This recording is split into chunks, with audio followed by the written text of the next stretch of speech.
ETFinalScore.com has East Texas high school sports covered. And now you can take it with you. Get the latest scores from Friday Night Football, articles and videos. Focus in on .me photo galleries and more. So don't miss a thing and get your ETFinalScore.com app today.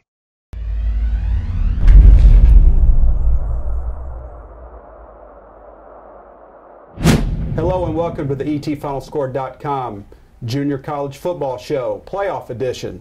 I'm Joe Buie, your host, and I'm joined as always by Phil Hicks, who covers the area JUCOs. Well, Phil, talk about the schedule for this weekend. Okay, Joe, there's two semifinal games in the Southwest Junior College Football Conference.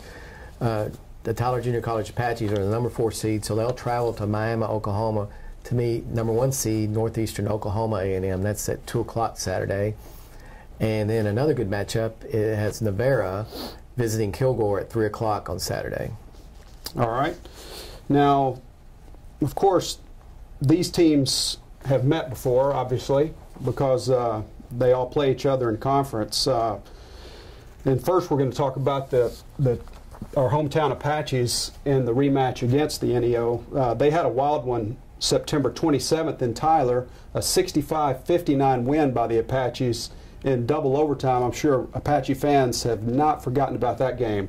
So, Phil, you think there's going to be a lot more points scored again? I think so. Now, the NEO defense and the Tyler defense has improved somewhat since then. But that game was crazy. Tyler had 701 yards of total offense. Wow. And that included a Hail Mary pass from Tyrick Rollison to Javante Mack on the last play of regulation. Mm-hmm. It's a 52-yarder.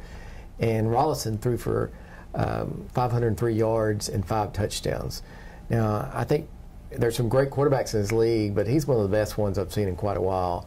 And I think the NEO defense is going to be prepared for him. But Tyler also has 2 good running backs, Ryan Young and Leroy Dobbins. They rank high in the league in stats. And then, of course, last time Tyler and NEO played, they determined to stop the run. So Gerald House, one of the third leading rusher in the conference, he was held to 8 yards on 13 carries by the Apaches. Wow. And, of course, that opened up for their quarterback to throw better. Mm-hmm. But I think the Apaches were determined to stop the run, and they did in that game. Now, it appears that NEO is just continuing to get a little bit better every week. They are. Last week they beat Navarra to secure the number 1 seed. They won 26-24. The Navarra kicker missed I believe it was a 46-yard field goal on the last play of the game, or Tyler would have been playing in Kilgore this week. Mm-hmm. So for distance-wise, that would have been awesome. But NEO, Coach Patterson has really got them back on track up in, he returned from his gig as the Oklahoma State recruiting coordinator and, or actually director of football operations. Mm-hmm. And he wanted to turn that program around because he played there. I believe he was an All-American there back in the day. And then, he's brought NEO from the bottom of the barrel in the conference. Yes, they were even considering dropping football, I believe, because they were doing so poorly. And he just came back because of his love of the school, and he's turned it around. All right. And now moving on to the Navarro-Kilgore game, which should be a good one as well. Kilgore won the first time over Navarro 43-35. So, Phil, what are your thoughts on that game? Well, that game was tight until there were several turnovers by Navarra late. And that was played in Kilgore, mm-hmm. So they get the home field advantage again. And this is kind of a toss-up. For some reason, Navarro seems to be though they lost last week, I think they're playing pretty well. Mm-hmm. And they got that good. I think the weather's going to be fine Saturday, but they have that good rushing attack with Traylon Shedd, mm-hmm. and I know a lot of East Texans have seen him play, and he's a leading rusher in the conference, and also Tyler Middleton, another one. And if they get good quarterback play out of Stump Godfrey, who's from Gilmer, I think they have a good shot. Now, last week, Kilgore, their quarterback, had perhaps his best game of the year. He was hitting everything against Tyler. And that's Tanner Tausch? Yes. He threw for over 400 yards, and his favorite receiver is the leading receiver in the conference, Ed Marquez, mm-hmm. Betty, mm-hmm. and he catches everything. He's absolutely a fabulous receiver. So now the Morrissey, their running back, and Cortland Smith, they need to an offensive line in Kilgore, I think they needed to do a better job because rushing the ball, they ran a lot of times against Tyler last week, but they really didn't. They had to rely on their passing game. Yeah. So if Navarro shuts down their passing game, it could work to the Bulldogs' advantage. Some other notes about that game. I see where Traylon Shedd went over 1,000 yards rushing last week, and Navarro will have.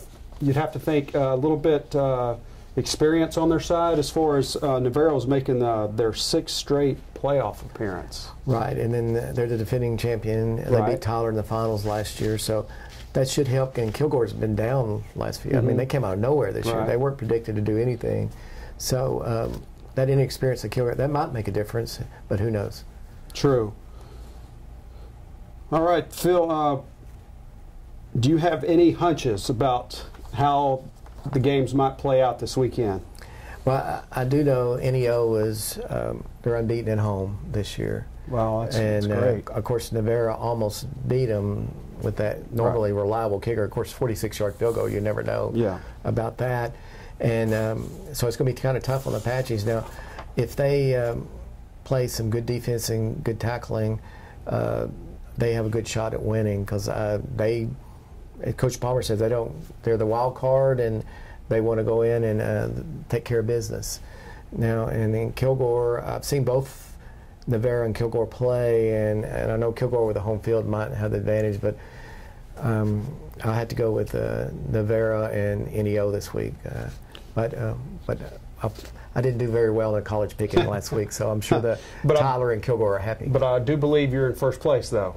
I fell out of first place now, so after a bad week. But, okay. But the winners of those games now, Tyler won't get. If Tyler won, they won't get to host. But next week, the championship game will be played either November 10th or November 11th, and at the highest seed. So either Kilgore, NEO, or Navarro will be hosting. And that will be the conference championship game. Conference championship, and the winner of that will go to the Heart of Texas Bowl in Copper's Cove. And there also is another bowl this year at Kyle Field, the Brazos Valley Bowl, and they get a choice. They'll probably take one of the schools in this conference, whoever is finishes second in the next week, or whoever, like say NEO and Kilgore tied for first, so they may take one of those. But it's being played at Kyle Field on the A&M campus. And I don't remember if we mentioned it already, but just to remind the viewers, NEO ended up as the #1 seed because they beat Kilgore in the head-to-head regular season matchup, right? Right, that's the #1 tiebreaker. They beat Kilgore 42-24, and I believe that game was up in Oklahoma. And then Kilgore got the #2 seed because of that tiebreaker, and Navarro finished 3rd and Tyler 4th. And speaking of the Apaches, to their credit, I see here they're making their 3rd playoff appearance in the last 4 years. So after a dry spell, pretty good dry spell, they're kind of at least getting to the postseason. Yeah, I know they wanted to host this year, but they did make the playoffs, and I think they're coming to expect to make it now. Right. All right, Phil. Anything else you want to add about junior college? I know we've got basketball coming up too. Right. The Apaches, the men's basketball are home this weekend, and they host a couple of games this weekend on Friday night at 7:30. And it's a Robert Pack Classic, and then 4 o'clock on Saturday. So hoop season is here. And then next week, both the Apaches and Apache ladies are home for the Sleep In Classic. And there's also soccer going on Friday night. Both the TJC men and women are hosting district tournaments. If they win that, they play on Friday. There's 4 games on Friday, and then 2 championship games on Saturday. If they win that, they go to the national tournament. Now this year, the national tournament is not here in Tyler. The men are in Georgia, and the women are in Florida. Okay. All right, Phil. Thank you for a very comprehensive report on everything going on around the conference. And thanks for joining us. And be sure and check back next week for our edition when we'll talk about the conference championship game in football.